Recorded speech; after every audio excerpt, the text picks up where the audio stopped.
할렐루야. 저희들 함께 봉독하실 하나님 말씀 누가복음 10장 1절로 7절 말씀, 저와 여러분이 한 절씩 교대로 봉독하시겠습니다. 이후에 주께서 달리 70인을 세우사 친히 가시려는 각 동 각처로 둘씩 앞서 보내시며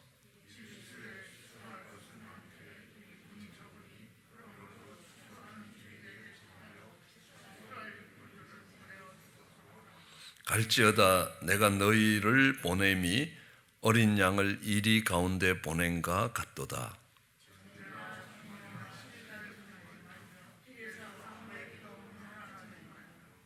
어느 집에 들어가든지 먼저 말하되 이 집이 평안할지어다 하라.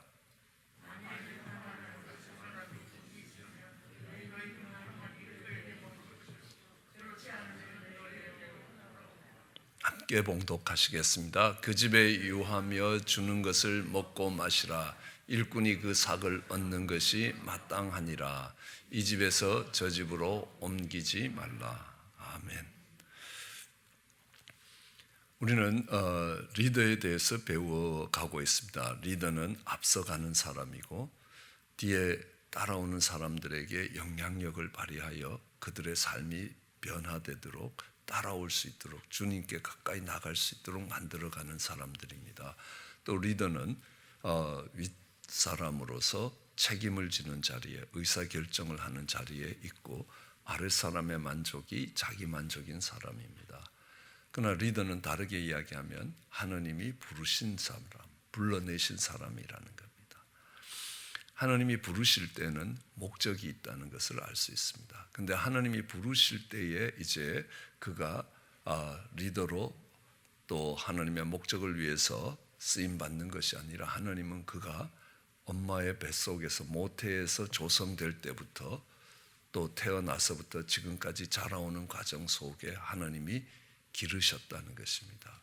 그리고 때가 이름에 그를 부르시고 또 그를 훈련시켜서 그를 보내신다는 겁니다.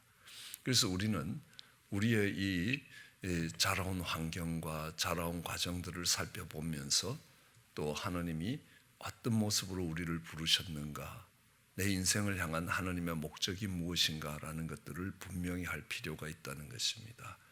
그리고 내가 살아오면서 받았던 훈련을 통해서 하나님께서 어떤 이유로 이런 훈련들을 시키셨는가라는 것들을 살펴보면서 앞으로 하나님께서 어떻게 이끌어 가실 것인가라는 것들을 배울 수 있게 될 것입니다. 뒤에 가서 이 타임라인을 한번 그려볼 때에 그것을 그려보면 우리는 흩어진 인포메이션을 한 자리에 모아두면 그걸 매핑이라고 이야기합니다. 그렇게 되면 정확한 패턴이 보인다라는 것들을 알 수 있습니다. 그래서 범죄가 일어나더라도 범죄가 일어난 장소, 방법들을 쭉 한 자리에 모아보면 일정한 패턴이 보이고 그걸 가지고 이 범죄자를 체포하는 그런 드라마들을 많이 보고 실제에서도 그렇게 인용되고 있다는 것들을 알 수 있습니다. 이제 하나님께서 보내실 때에 어디로 보내시느냐는 겁니다. 누구를 보내시냐는 겁니다. 이야기하죠. 누가 우리를 위하여 갈고, 이제 누가 우리를 위해서 가느냐? 내가 누구를 보내며 누가 우리를 위해서 갈고 했을 때 이사야가 내가 여기 있사오니 나를 보내소서라고 이야기합니다.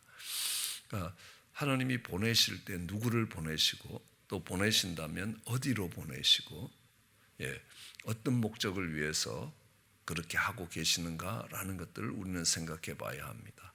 하나님이 나를 부르셨다면, 하나님이 지금까지 훈련시키셨다면 나를 어디로 보내시는가, 왜 보내시는가, 어떤 모습으로 보내시기를 원하는가라는 것들을 알 수 있습니다. 우리는 하나님께서 사도 바울을 보내시는데 그를 이방인들에게 보내신다는 겁니다. 이방인들에게 하나님의 메시지를 전달하는 사환으로, 그리고 정말 그들이 빼앗긴 하나님의 축복과 기업을 되찾아 줄 수 있는 사람으로 하나님께서 바울을 이방인들에게 보내십니다. 그렇기 때문에 하나님께서는 그 바울을 다소, 그러니까 로마의 영역에서 태어나게 하시고 정말 날 때부터 로마 시민권자로 만들어 주셔서 이 이방을 다닐 수 있게 하시는 것들을 볼 수 있습니다. 그럼 이 바나바를 보내시는데 이 안디옥 교회로 보내시는 겁니다. 하나님께서 이 바나바를 안디옥 교회로 보내는 것은 이방인들이 만든 첫 교회입니다. 어쩌면 아무도 원치 않았을지도 모르고 특별히 바나바가 갈 수 있는 것은 그는 열린 마음을 갖고 있었습니다. 고정관념과 선입관에 갇혀 있지 않았던 사람입니다. 하나님이 그렇게 살아갈 수 있도록 누구를 보더라도 신앙생활을 하는 사람들을 보면서 위로하고 권면해 줄 수 있는 사람이기 때문에 처음 시작하는 그 교회로부터 연약하고 어려울 때 그 교회를 위로하고 든든히 세우는 그 목적으로 보내시는 것들을 봅니다. 또 우리는 두 정탐꾼을 라합에게 보내시는 것들을 볼 수 있습니다. 이 여리고성이 무너지는 것들은 우리가 알다시피 이스라엘 백성들이 그곳을 돌 때에 그 여리고성이 내려앉는 것들을 봅니다. 이거는 군사적 작전이 아니라는 것들을 너무 잘 알고 있습니다. 그렇다면 여리고성에는 정탐꾼을 보낼 필요가 없습니다. 그럼에도 불구하고 하나님께서 두 정탐꾼을 보낸 것은 그 여리고에 라합이라는 여인이 있었기 때문에 그 라합을 통하여 여리고성에 구원받아야 될 백성들을 살리시기 위하여 이 두 정탐꾼을 보냅니다. 그리고 이 두 정탐꾼 중에 한 사람이었던 살몬이라는 사람은 라합과 결혼해서 보아스를 놓고 보아스는 이새를 놓고 이새는 오벳을 놓고 오벳은 다윗을 놓게 되는 겁니다. 그런 과정 속에서 하나님이 이 여리고성에 보내는 사람들이 있다는 겁니다. 모세는 종살이하는 이스라엘 백성들을 이끌어내기 위해서 하나님이 40년 동안 광야에서 훈련을 시키신 후에 그를 다시 바로 앞에 보내시고 그를 통하여 이스라엘 백성들을 애굽에서 인도해 내시기를 원하는 것입니다. 요셉을 보더라도 7년 흉년을 지나갈 때에 수많은 사람들이 죽어가게 될 것들을 예비하시고 그때 구원을 베풀기 위하여 하나님께서 요셉을 보내시는 겁니다. 그 요셉을 통하여 정말 죽을 수밖에 없던 사람들이 생명으로 옮겨지는 것들을 볼 수 있습니다. 말씀드렸듯이 요셉은 아버지의 사랑받는 아들이었습니다. 그러다가 종으로 팔려갔습니다. 그리고 죄 없이 감옥에 갔습니다. 그리고 애굽의 통치자가 되었습니다. 예수님이 하나님의 독생자로 이 땅에 종의 형체를 띠고 오셔서 죄 없이 십자가에서 죽으시고 부활하심으로 온 땅을 다스리는 만왕의 왕이요 만주의 주의 자리에 가시는 예수님의 구원과 동일한 구원을 이루어 가시는 것들을 봅니다. 하나님이 7년 흉년을 예비하시고 그 흉년을 지나가는 동안에 수많은 사람들이 죽임을 당할 것을 구원하시기 위해서 요셉을 보내십니다. 그러면 흉년은 왜 오느냐라는 것들을 보면 땅에 매여 종살이하는 사람들을 자유케 하기 위해서라는 겁니다. 요셉이 그 땅을 다스리기 전에는 그들이 농사를 지으면 80%의 세금을 내야 됐습니다. 우리는 소작이라고 이야기하죠. 그러니까 귀족들이, 호족들이 갖고 있는 그 땅을 농사 지으면 반은 반반씩 나누고 반을 나눈 데서 다시 국가에 대한 세금을 내고 이렇게 하고 나니까 그들이 얻는 것은 20%니까 그 땅에 매여서 종살이 할 수밖에 없습니다. 그러나 참 놀랍게도 그 흉년이 지나가고 나니까 그들이 그 땅들이 다 왕의 땅, 하나님의 땅이 되듯이 왕의 땅이 되고 나니까 그들은 20%의 세금을 냅니다. 이제 땅은 그들의 삶을 행복하게 만들어주는 원천이 될 수 있게 되는 겁니다. 하나님이 땅을 회복시키신다는 말과 같은 말이고 땅에 매여 종살이하는 그들을 자유케 하시는 그 역사가 흉년을 통해 일어났다는 겁니다. 우리는 그 7년의 흉년이 참 고통스러운 시간인데 그것을 통하여 자유케 되는 역사를 볼 수 있습니다. 이스라엘 백성들 속에도 10가지 재앙이 내리기 시작합니다. 그 재앙을 지나가는 것, 직접적인 피해가 끝에 가서 없다 할지라도 그 재앙을 지나가는 것은 무척 고통스러운 시간입니다. 그러면서 그들은 애굽에 묶여있던 결박들이 풀어지면서 그 죄의 땅을 떠날 수 있게 되는 그런 모습들을 볼 수 있습니다. 하나님이 느헤미야를 예루살렘으로 보내십니다. 그래서 무너진 성벽을 다시 재건하게 만드십니다. 예레미야를 이스라엘 백성들에게 보내서 이제 곧 머지않아 멸망할 것이라는 것들을 경고하기도 하시는 겁니다. 때로는 범죄한 다윗에게 나단을 보내시기도 합니다. 근데 하나님께서 그 제자들을 보내실 때 모습이 오늘 본문에 있습니다. 그러니까 하나님이 제자들을 보내면서 뭐라고 이야기하시냐면, 야, 내가 이리 가운데 양떼들을 보내는 것 같다. 그러므로 너희는 갈 때에 뱀처럼 지혜롭고 비둘기처럼 깨끗하라라고 이야기합니다. 우리는 지혜롭기 위해서는 뱀처럼 지혜로워야 되고, 그럼에도 불구하고 타락하고 더러워진 쪽에 짝을 하는 것이 아니라 세상과 구별되는 깨끗함을 유지해 가야 한다는 것입니다. 깨끗함을 지켜가면서도 지혜로워야 된다는 것들을 말씀하고 있습니다. 그러니까 여러분, 이 뱀이 정말 이 하와를 유혹하는 것들을 봐도 알 수 있습니다. 우선 하와가 독처할 때 유혹을 하더라는 겁니다. 그리고 질문을 하는 걸 하나 봐도, 너희가 이 동산에 있는 모든 나무의 실과를 다 먹을 수 있니? 그럼 하나님이 각종 나무의 실과를 임의로 먹으라고 이야기하셨다, 이렇게 되는데, 이 모든 나무의 실과를 못 먹냐라고 이야기하니까 이 못 먹느냐라는 부정 의미가 강조가 되는 겁니다. 그러면 아니라 다 먹는데 동산 중앙에 있는 나무의 실과는 먹지도 말고 만지지도 말라 그랬다. 이미 뱀은 파악했습니다. 얘는 넘어왔다는 겁니다. 먹지 말라는 거죠. 만지지 말라 그랬냐는 겁니다. 선악을 알게 하는 나무를 동산 중앙에 있는 나무로 표현하는 걸 보면서 이건 이미 끝난 게임이라는 겁니다. 먹어도 안 죽는다. 그렇게 보니까 그 선악과가 먹음직스럽고 보암직스럽고 탐스러워 보이는 겁니다.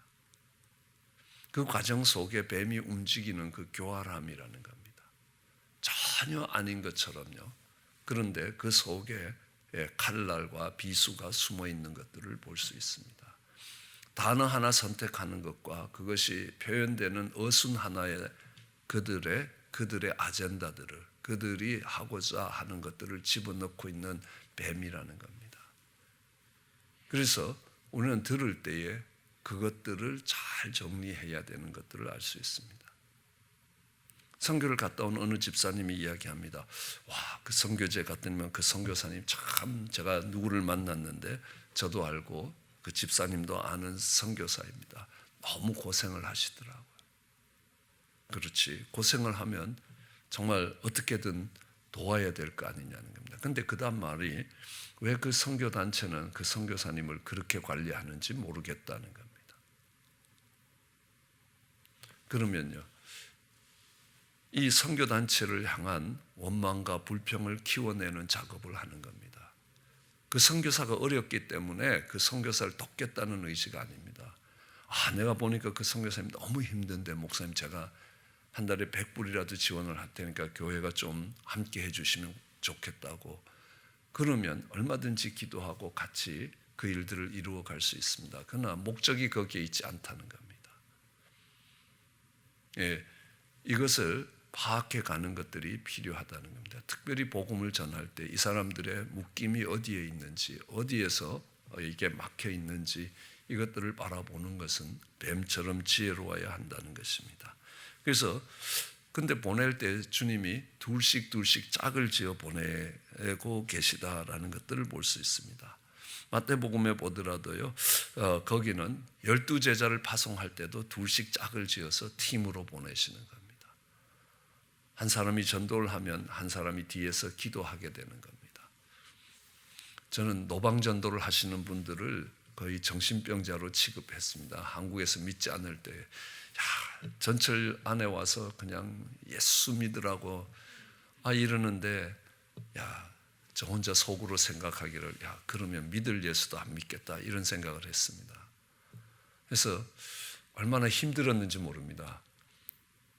그런데 어느 날 가까이 지내던 목사님이 이번 토요일에 시간이 있냐고, 그래서 늘 시간 될 때 같이 팍에 가서 그러니까 바베큐 파티도 하고 그러던 목사님이라서 뭐 토요일에 특별한 일 없습니다. 설교 준비하는 것 빼고는 괜찮습니다. 그러니까 나랑 다운타운에 노방전도를 가자는 겁니다.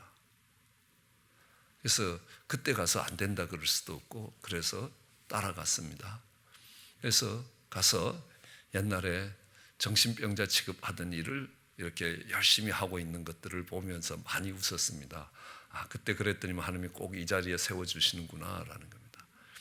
목사님이 이제 마이크를 보고 이제 한국말로 쓴 주로 이제 스페니쉬를 사용하는 분들이 많으니까 스페니쉬로 이야기합니다. 뭐 그리엔 예수 그리스도, 예수 그리스도 때 아마 무초스 뭐 이런 것들을 그냥 쭉 하는 겁니다. 그러면서 이제 예수를 믿으라는 말입니다. 그 밑에 한국말로 이제 스페니쉬 발음이 적혀져 있으니까 이게 무슨 뜻인지도 잘 모릅니다. 그리고 이걸 갖고 전도지를 갖고 가서 지나가는 사람에게 복음을 전하라는 겁니다. 한 20문장 정도 되는 겁니다. 그분이 답을 해도 그 답이 쓰여져 있는 답이 아니면 무슨 답을 했는지 잘 모릅니다. 그럼에도 불구하고 뒤에 것들을 계속 진행해 갑니다. 그런데 참 놀라운 일들을 경험합니다. 자기가 오늘 너무너무 힘든 날이고 어쩌면 정말 그만 살고 싶은 날이었는데 하나님이 당신을 보내줬다는 겁니다. 그래서 이게 정신병자가 하는 일이 아니구나. 하나님이 이 보내실 때는 이유가 있구나. 그죠? 만나야 될 사람들이 있구나라는 생각을 했습니다. 그러니까 어느 날은 그 목사님이 자기가 목이 쉬었다고 그 마이크를 저보고 잡으라고 이야기합니다. 그래서 다운타운에서 그 핸드 마이크를 들고 그거를 하기를 한 6개월을 했습니다. 6개월이 지나니까 하나님이 꼭 그 시간에 토요일 오전에 신학교 강의를 만들어 주셔서 이제 더 이상 이 시간에 나갈 수가 없다라고 했습니다. 그래서 그런 것들을 보면서 내가 볼 때는 정신 나간 미친 짓 같은데도 하나님이 그 일을 통하여 그를 보내시고 그 일을 통해서 일하시는 것들을 참 어느 하루도 그냥 돌아오는 날이 없을 정도로 하나님이 놀랍게 일하시는 것들을 경험했습니다. 그래서 미친 사람 취급을 하는 사람도 있지만 또 필요한 이 복음이 필요한 사람도 있구나라는 것들을 배울 수 있게 되어 있습니다. 그래서 하나님께서 둘씩 짝을 지어서 보내시는 겁니다. 그러면서 하시죠. 너희가 가서 그들을 제자 삼으라는 겁니다. 가서 제자 삼으라는 겁니다. 가라는 말은 보내심을 받는 것입니다. 그죠? 내가 있는 곳을 떠나서 보내는 쪽으로 가야 하는 것들을 알 수 있습니다. 그래서 정말 하나님께서 오늘 본문에도 너희를 추수할 일꾼으로 보냈다. 내가 추수할 건 많은데 보낼 일꾼이 많지 않다라고 이야기합니다. 그렇죠? 너희는 볼 때 아직 때가 안 됐다라고 이야기하는데 때가 지났다라고 이야기합니다. 우리는 수가성의 여인을 보면서 예수님이 요한복음 4장 35절에 하시는 말씀이 이제 너희는 아직 넉 달이 되어 추수할 때가 됐다라고 이야기하지만 보라 밭이 휘어져 추수하게 되었다라고 이야기합니다. 여러분 생각해 보십시오. 추수 기간은 절대로 넉 달이 지나지 않습니다. 한두 주 차이밖에 안 납니다. 그러니까 3월, 4월에 모를 심었다면 8월, 9월에 추수를 하는 겁니다. 그때에 지금 추수할 때 3, 4월에 추수할 때라고 이야기하지 않습니다. 넉 달의 차이는 절대로 농사 짓는 데서는 나지 않습니다. 그런데 주님은 넉 달이 지나야지 너희는 지금 추수할 때라고 이야기하는데 아니라는 겁니다. 아마 그 말은 이런 말씀일 겁니다. 수가성의 여인을 보고 저 여자는 아직 복음으로 나오기에 너무 멀었다는 겁니다. 저는 저희 아버님을 보면서 생각했습니다. 우리 아버님의 그 고집과 유림에서 있는 위치와 이런 것들을 봐서 복음으로 나오시기 많이 어렵겠다라는 생각을 했습니다. 아니라는 겁니다. 주님이 하시면 하실 수 있는 일이라는 겁니다. 그래서 우리는 추수하는 일꾼으로 익은 곡식을 거두는 자로 하나님이 보내신다는 겁니다. 그리고 말씀하십니다. 네가 눈물로 씨를 뿌리면 기쁨으로 단을 거둘 수 있게 될 것이라 라고 말씀합니다. 눈물로 씨를 뿌릴 때 하나님이 기쁨으로 단을 거두게 하시는 겁니다. 그래서 보내시는 겁니다. 우리는 삼위일체를 이야기할 때도 그렇습니다. 하나님께서 성부 하나님께서 예수 그리스도를 이 땅에 보내셨습니다. 예수님이 이야기합니다. 내가 가면 성령을 보내주실 것이라고. 성령이 예수님에 의해서 보내심을 받아서 오는 겁니다. 그게 위라는 겁니다. 1위, 2위, 3위를 이 김세윤 교수님은 정권대사로 성부 하나님이 성자 예수 그리스도를 보내셨고 예수님이 가시면서 또 다른 보혜사를 내가 보내겠다라고 할 때 그 성령님이 오시는 것입니다. 그래서 이 보내심을 받는 것입니다. 이제는 성령이 오시면 하나님께서 그 예수 그리스도를 보내시는 것처럼 내가 너희를 보낸다는 겁니다. 요한복음 20장에 보면 정말 부활하신 예수님이 처음 나타나셔서 뭐라고 이야기하십니까? 그러니까 평안이 있을지어다. 평안이 있을지어다. 그리고 숨을 내쉬며 가라사대 성령을 받으라. 아버지가 나를 보내신 것처럼 내가 너희를 보낸다는 겁니다. 그러니까 성령 받고 가라는 것입니다. 성령을 받으면 너희가 권능을 받게 될 것이고 그 권능을 받게 되면 예루살렘과 온 유다와 사마리아 땅끝까지 이르러 내 증인이 될 것이다 라고 말씀하고 계시는 겁니다. 그러므로 하나님이 나를 보내시는 곳에 갈 수 있는 사람이 되어야 합니다. 때로는 하나님께서 정말 어떤 목적을 가지고 우리 자녀들에게 나를 부모로 보내셨다는 겁니다. 보냄을 받은 자로 살아가는 것입니다. 그러면요, 보냄을 받은 자는 보내신 하나님의 뜻이 무엇인가를 반드시 생각하게 되는 겁니다. 그 뜻을 이루어가는 것이 우리의 삶의 가장 보람과 가치가 될 것입니다. 그렇게 살아가는 저와 여러분 되시기를 주의 이름으로 축원합니다. 기도하시겠습니다. 사랑과 은혜가 많으신 하나님, 아버지께서 예수님을 이 땅에 보내신 것처럼 이제 예수님께서 우리를 보내실 때에 성령 받으라 말씀하셨습니다. 성령의 충만함을 입고 증인된 삶을 살아가기를 원합니다.